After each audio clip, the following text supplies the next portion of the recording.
to accede to the orders of this honorable court in Petition 1 of 2017, this court should take that into account. We can't be coming back to you every election with the same problem involving the same person. It is time that Mr. Chebukati is shown that the will of the people of Kenya is supreme, and he must work within the constitution and decisions by these courts. That's why we are calling for criminal sanctions and appropriate reports to the DPP. Why should the people suffer constant anxiety around elections that are being bungled when the courts have sounded themselves hoarse and loud on what is your role, what are you supposed to do, what technology to deploy, how to protect that technology, and he's not doing it? If you look at we've attached the PSC report, Public Accounts Committee reports, again, finds an indictment of the same person sitting in meetings where he's conflicted. Look at the KPMG report. The auditors are saying they are being given even the information requested so late in the day, on the 16th of June, for a register to be gazetted on the 20th of June.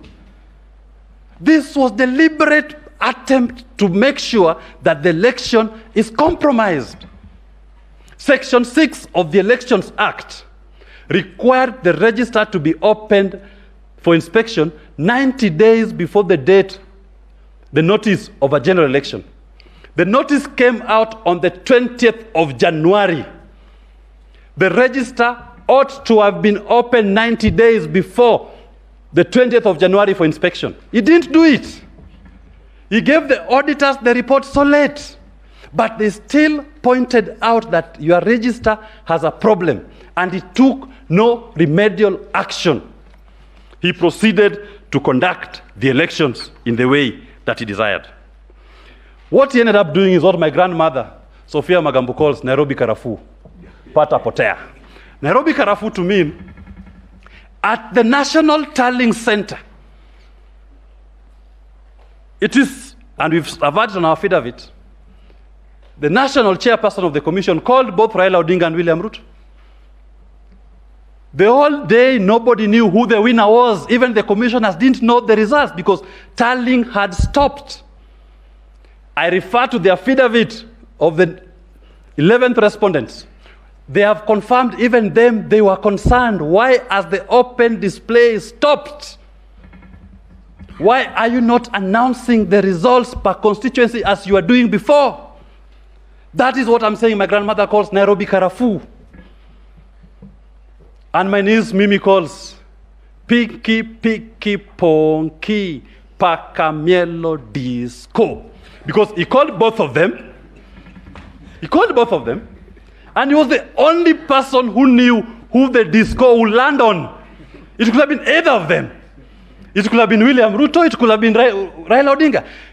It fell on William Ruto and he says, voila, you are the president. Is that how we intend to choose our national executive? We've reduced it to Mimi's childhood game of Piki Piki Ponki Pakamielo Disco. Council again. Yes, my lord. I did give you brotherly advice. Be careful. That language appears to be alien to this court. I'll be guided, my lord, I'll be guided.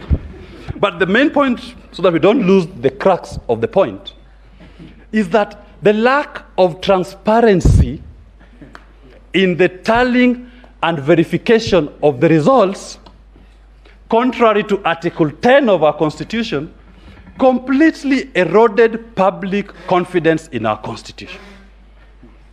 It completely left a very core exercise of a sovereign donation by the people to the whims of an individual not subject to any control.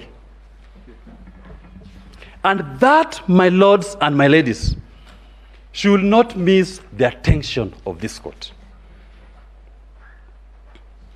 My lords, in our submissions, we've spoken about the DCI report and the penetration of the system. Again, just to buttress the role of this chairperson. My Lord,